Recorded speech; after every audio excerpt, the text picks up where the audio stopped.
внутренний свет. Мы про него говорили, и я поговорю сегодня именно о внутреннем свете как о точке входа. Почему точка входа, она серьезно отличается от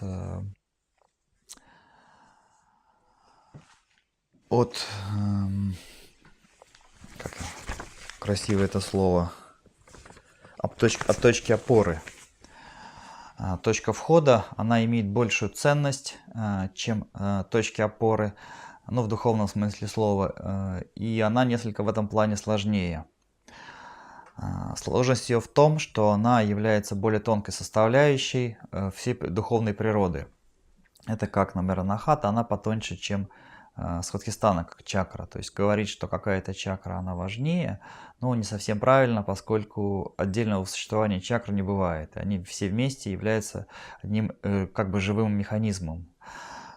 Точка входа – это то состояние, в котором человек чувствует себя как человек. Потому что большинство из вас чувствует себя в основном как личности. Да? У личности есть какие-то желания. Эти желания могут быть осознанными или неосознанными, выражаться через эмоции, выражаться через мысли.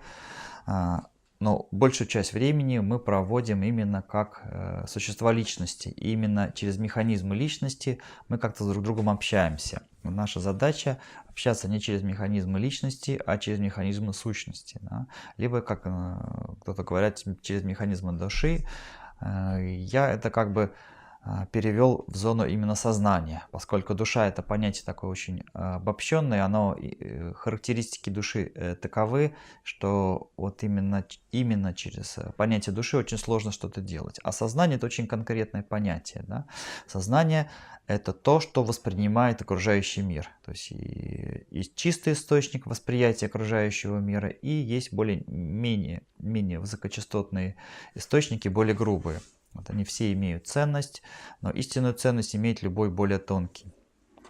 Точек входа в чистое сознание некоторое количество. Одна из самых простых точек – это внутренний свет. Точек несколько, я еще раз повторюсь, что многие точки могут быть ценными. Ну, например, вера. Когда вера, она чистая и искренняя и основана на знании, она тоже является точкой входа. Но веру все время нужно подпитывать. Да, то есть ее нужно подпитывать какими-то идеями, какими-то знаниями, какими-то переживаниями. То есть этот механизм, он очень хорош, но он работает тогда, когда вы постоянно его подпитываете. Внутренний свет, он отличается от веры тем, что он сам является источником. То есть внутренний свет – это источник, который вы запускаете, и на этом источнике едете. Ваша задача – научиться опираться в своей жизни не на личность в общении, а на этот внутренний свет. Ну, я бы говорил опираться на сознание, но прежде чем ваше сознание пробуждается, и вы общаетесь и самовыражаетесь как существа именно сознания, да, или высшего сознания, вы все-таки сначала используете именно качество личности. Личность бывает, конечно, развитая, личность бывает тонкая очень, но она все равно является личностью, и у нее очень узко поставленные задачи. Когда касается вещей каких-то сокровенных, у нее нет инструментов для реализации. Наша задача научиться использовать такие тонкие инструменты реализации, которые изменяют нас с большой скоростью и позволяют изменять мир. Это особенно важно, учитывая то, что большинство людей в мире обычно всегда находятся на уровне развития ниже среднего. И чтобы как-то сдвинуть эту реальность с мертвой точки, надо использовать какие-то очень тонкие механизмы. Как вы, наверное, уже помните, у тонких механизмов есть особые возможности, когда очень маленькое усилие, то есть низкозатратное, приводит к большим результатам. Внутреннего света есть очень большие возможности. Внутренний свет – это существо не гипотетическое, а конкретное. То есть оно существует как переживание, оно существует как форма, оно существует как какие-то, например, ну, опять же, может быть, проявление формы, символы, например, цветовые матрицы какие-то. Самое ценное в внутреннем свете – это глубокое переживание тонкой природы. Суть внутреннего света в том, что он позволяет вам, опираясь на его природу, совершать правильные поступки, правильные действия, изменять себя в нужную сторону эффективно, при этом не совершая ошибки, не тратя бессмысленно время и научившись все делать правильно.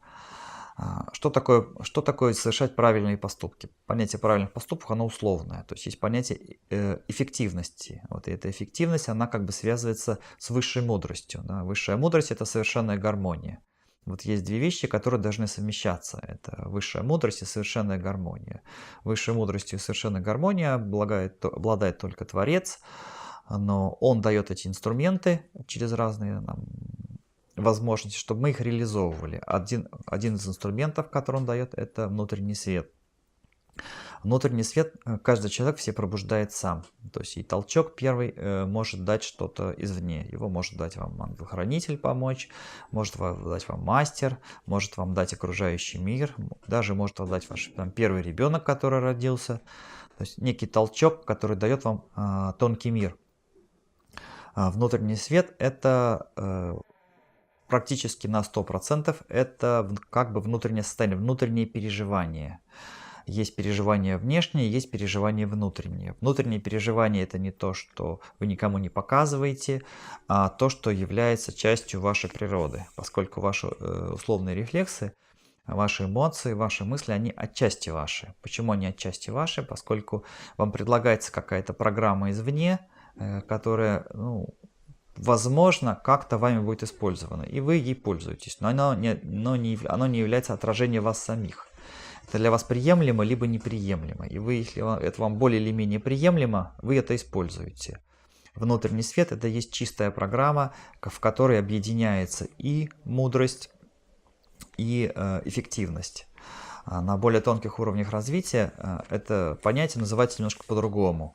Но на человеческом уровне, я имею в виду уровень Бога человека, каждый нас касается этого уровня.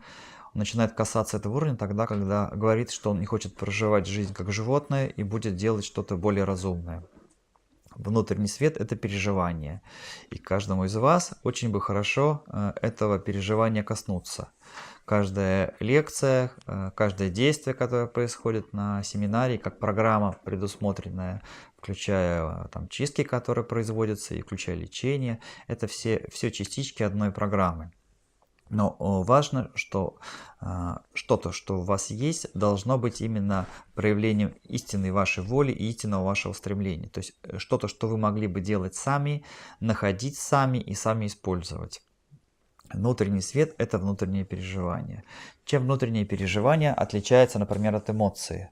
Внутреннее переживание, оно не является проявлением ваших страстей. То есть есть понятие «хочу» или «не хочу», «нравится» или «не нравится». Внутренний свет не является следствием, скажем так, этих сил. Внутренний свет является проявлением вашей божественной природы. То есть есть какое-то совершенное начало, и есть ваше участие в этом совершенном начале. Вы это совершенное начало принимаете. Когда человек что-то ищет, в тот момент, когда начинается поиск, он как бы отправляет сигналы. То есть у него такие есть лучики тоненькие. Вот, и он этими лучиками начинает прощупывать пространство. Вот, например, над нами есть какие-то существа, в нас есть какие-то существа, которые нам помогают ориентироваться. Да? Вот самое из них обычно самое грамотное – это ангел-хранитель. Да? Он видит, когда вы эти лучики вытаскиваете, и помогает вам подстраиваться. Ангел-хранитель есть свои полномочия, в том числе полномочия включать вас в какие-то тонкие источники. Когда вы часто ставите себе такую задачу, то есть вы набираете, запрос, что я хочу перейти от животного к человеческому или богу человеческому. Для нас важно очень часто находить вот именно эти точки, что вот я хочу переместиться от человеческого к богу человеческого. Для нас важно пережить это не как желание, не как просто ментальную какую-то форму, а именно как внутреннюю потребность. Именно внутренняя потребность является отражением нашего внутреннего существа. Внутренняя потребность – это тогда, когда то, что мы накопили, задает вектор, куда нам дальше двигаться. Внутренние потребности, они бывают разные. Когда человек идет уже по пути разрушения, внутренние потребности – это поглощение. То есть поглощение ресурсов с окружающего мира. Когда человек идет духовным путем, его потребности – это раскрытие. То есть раскрытие сознания, раскрытие чувств, если вы работаете пока с чувствами, раскрытие ума, если работаете с умами. В принципе, раскрытие всех систем, которые вы имеете. Самые главные системы, они начинаются от анахаты и выше, и они являются проявлением именно вас самих.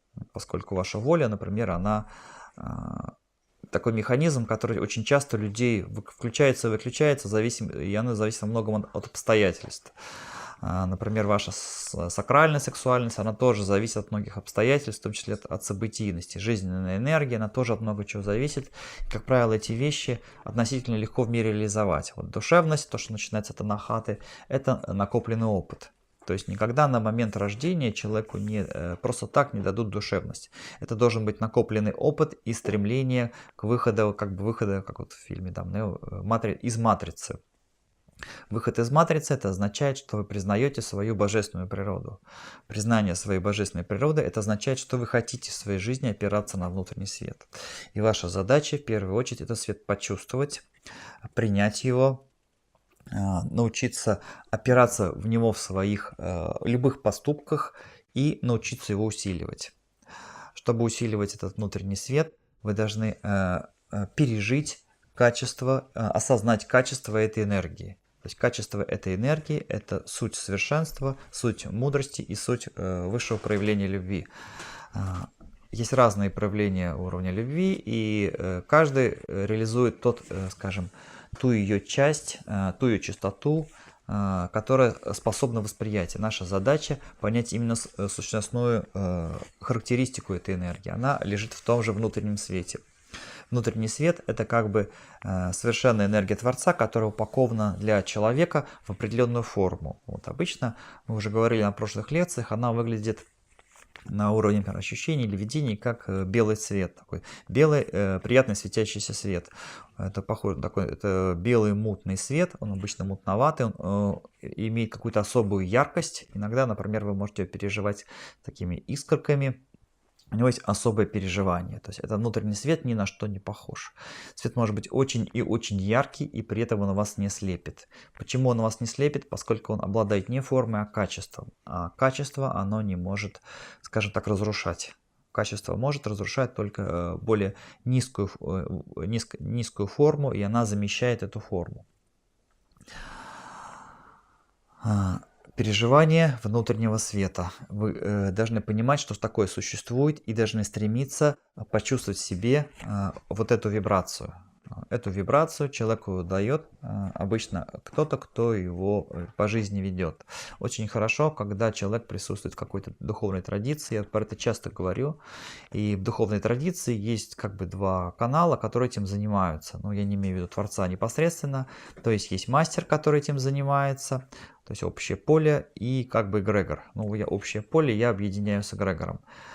Чем общее поле и эгрегор отличается от позиции мастера? Общее поле и эгрегор создают ситуацию, а мастер дает вам индивидуальную настройку.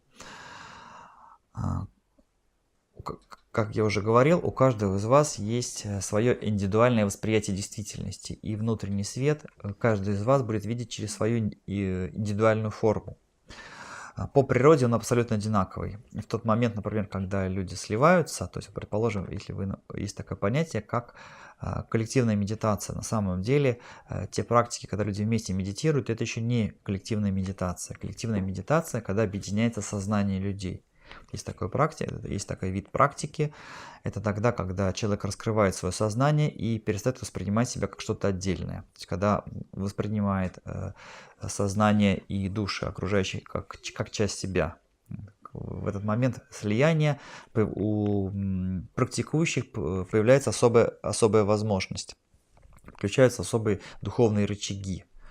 Это очень непростое качество, поскольку, чтобы включаться в коллективную медитацию, в реальную коллективную медитацию, то есть которая не является по форме медитации, а является по сути, человек должен очиститься до определенного состояния. И эту чистоту может сходу давать именно внутренний свет. Человек, способный этот внутренний свет почувствовать, тотально в нем сконцентрироваться и научиться его развивать и усиливать, может входить в это состояние. Внутренний свет, который объединяется с внутренним светом окружающих. То есть единый живой организм. У нас сегодня будет такая маленькая мини-медитация.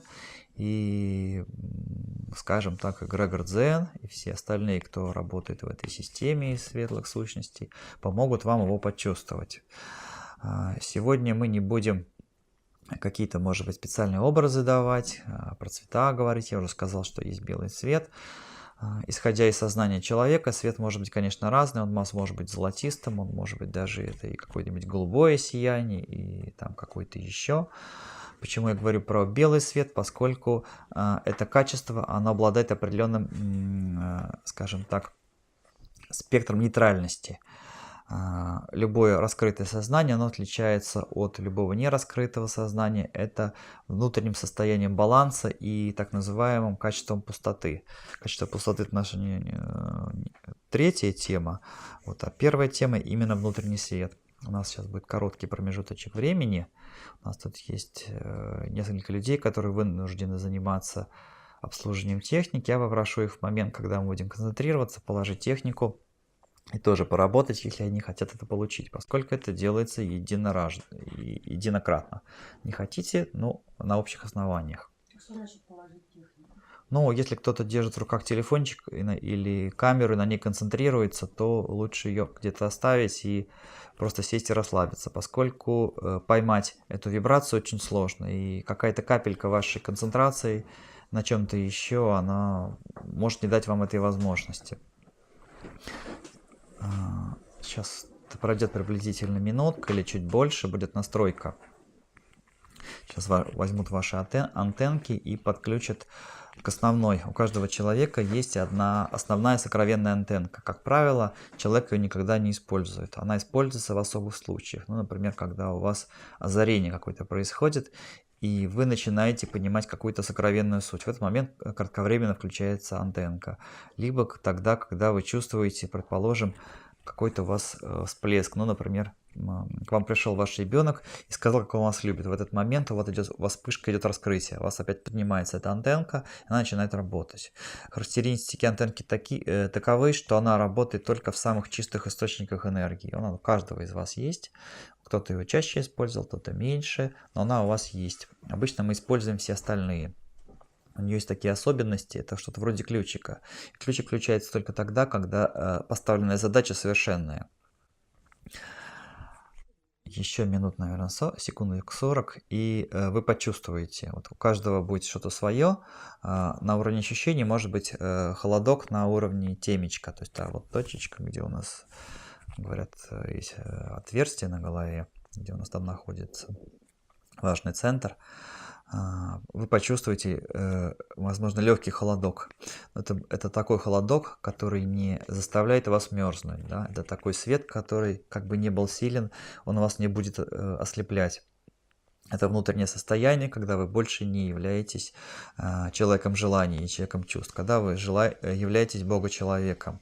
Это легкое ощущение восторга, это легкое ощущение радости, это легкое ощущение свободы, это легкое ощущение всенаполненности. Тогда, когда мы соединяемся с истинной природой человека, то есть той истинной природой, которой является душа.